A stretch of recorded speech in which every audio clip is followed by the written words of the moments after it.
village in Navakolo constituency in Kakamega County were shocked after a cow gave birth to a calf with just 2 legs. The owner of the cow, Zainab Makhoha, says she has been receiving a number of curious visitors eager to see the calf. The calf cannot feed from its mother unless someone holds it in place. Zainab wants officers from the Ministry of Agriculture to take the animal, as already some residents claim witchcraft played hand, allegations that have been refuted by a veterinary officer in the area. Kusaa kwake ilisaa tu vizuri, lakini nikipata ndama sio ndama, iko na miguu miwili peke yake.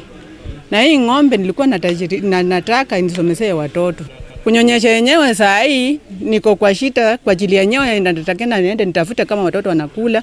Sasa natatakana nichukue hiyo ng'ombe nishike kwanza ndio inyonye. Mimi siwezi kulea, nataka serikali wanisaidie. Ng'ombe ni esa pengine inataka ndume alafu peleke kwa ndume, ni ndume unakuta imetibiwa, imekuwa kwa dawa pengine hata ikamaliza 14 days alafu ndapeleka hiyo ng'ombe yako kwa hiyo ndume, paka hiyo kitu inaweza tokea. Sasa tunaomba waizani wenye wanaweza kuja kumshughulikia watu wa mifuko wakuja kama wanasamsaidia hiyo ndama vile inasanyonya na vile inasakula.